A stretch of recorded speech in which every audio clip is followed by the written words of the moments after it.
there's one car that can do it all, it's the Range Rover. The Range Rover set the bar for near enough every luxury off-roader that line our streets and our school runs today. It launched in the late 60s, early 70s, and pretty much invented the premium SUV segment. Okay, it's grown since its inception. This one is nearly, well, over 5 meters long, and it costs the best part of £100,000. But does its lofty price tag mean that cars like the Bentleys and the Rolls-Royces of the world, even some BMWs and Mercs, seem unnecessary and frivolous? Well, as ever, Carbuyer is your one-stop shop, and if you stick with us, sit tight, subscribe to the channel and like this video, we'll go over this new Range Rover from head to toe. Despite the original launching so long ago, there have only been 5 iterations of the Range Rover, so when a new one comes along, it's all but guaranteed to be special, to move the game on for luxury, go-anywhere SUVs. The latest model is no different. Aside from being gigantic in every dimension, this new Range Rover brings the option of 7 seats for the very first time. The styling has been subtly updated, with the rear in particular getting a more modern edge, and tech and luxury takes yet another step skyward. Plus, there are new plug-in hybrid powertrains. There's even an electric version on the way. And yet here we've got a good old-fashioned diesel engine.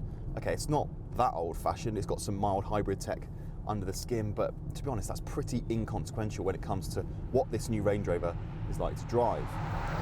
And look, I'm the biggest EV advocate that there is. For vast swathes of the population, electric is not only the future, it's also the present. If you can charge at home and do less than 20 miles a day, which is the average daily mileage of a UK driver, then living with an EV is very straightforward, and it's only going to get easier as the infrastructure improves. And yet when you get into a car like this with a big, brawny and surprisingly economical diesel engine, well, you just feel like you could drive forever. Now, that's partly down to the fact that, yes, you can fill it up in 5 minutes, but it's also down to the fact that this car is so effortless to drive. The seats are so sumptuous. The view out is commanding. Yes, the Range Rover feels like a big car, but it's not as intimidating to drive as you might think. We mentioned surprisingly economical, and, well, you might struggle to believe it, but our editorial director managed 43 miles per gallon in this very car on a recent journey from London to Liverpool. Even Land Rover only claims 36.6 mpg. The petrols aren't as efficient. Those will officially do less than 30 miles per gallon, but it's amazing what these modern diesel engines can do. This engine is a masterpiece, actually. I used that word brawny a moment ago, and that is the best way to describe this car. It doesn't pin you back in your seat when you put your foot down, it just builds speed without you even really knowing. 0-62 in this D350 takes 6 seconds, so overtaking is a doddle, and, well, motorway journeys are a cinch. Refinement? Well, refinement is excellent. You'd have to look towards something like a Mercedes EQS or an Audi Q8 e-tron, both electric SUVs, for something that's as quiet as this at high speeds. And actually, for that reason alone, you really do need to keep an eye on your speed, because it can just creep up again without you knowing. That sense of calm is only helped by the way this car rides, which is typically wafty. You never feel like you want to drive like the seat of your pants on fire. Yes, it'll make a decent crack of twistier stuff, but that's just not the Range Rover way. As well as this 345 brake horsepower D350, there's also a slightly less powerful D300. Both automatic, both all-wheel drive, and both with a sprinkling of mild hybrid tech. Above these sit the P400 and the P530 petrols, as well as a pair of plug-in hybrids. The P440e and P510e were recently replaced by the more powerful P460e and the P550e. If you can charge at home or at work, those plug-ins will officially allow you up to 70 miles of pure electric running. But remember, this is a heavy car, which doesn't make for the most efficient EV.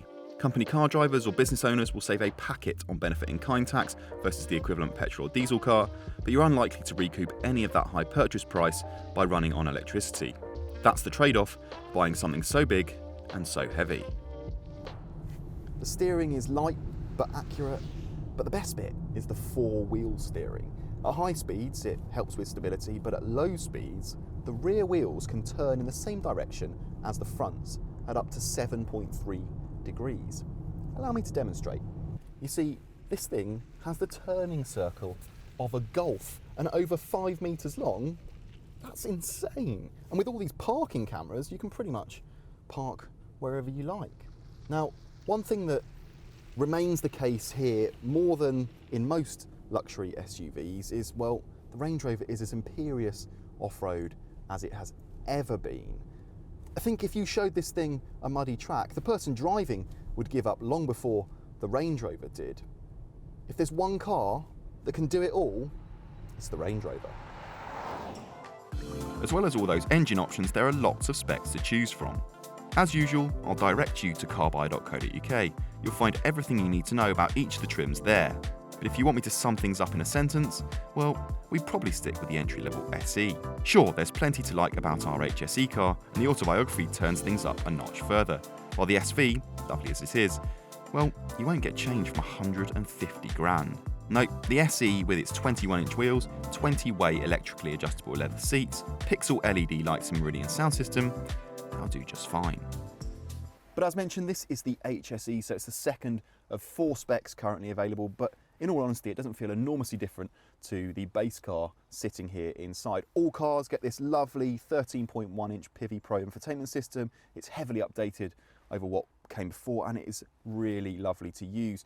I actually connected my phone in 30 seconds flat the other day, which can't be said of all new cars, and you have Apple CarPlay and Android Auto, all that kind of stuff, all wireless as well. The climate controls, those are down here, all really lovely, all really easy to use, just rotary controller left and right for the temperature, and the push and click for the heated seat. I love that functionality. One thing I actually don't love though is this steering wheel. It's the way it's laid out. You've got this kind of thick bit here and the thin bit down here. You just never really know where to hold it when you're cruising down on the motorway. But that aside, the touch sensitive buttons on here as well, not great user experience. Another thing that you kind of love or you hate is the digital mirror up here.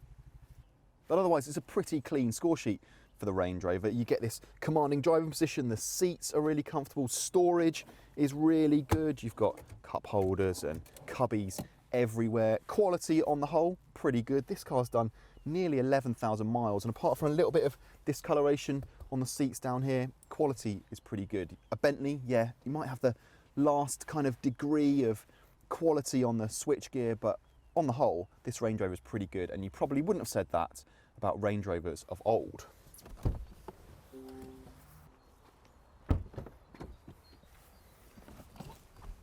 And the good news continues. Well, you would expect something this gigantic to be spacious in the back, and let's be honest, if it's not as luxurious and spacious back here as it is in the front, well then a Range Rover has failed. Now you can get the Range Rover with 2 captain style chairs back here, gives you a bit more space, you can recline as you like, but this is the 3-seat bench and there's pretty much a flat floor, so there's not really much trouble getting comfortable in the middle.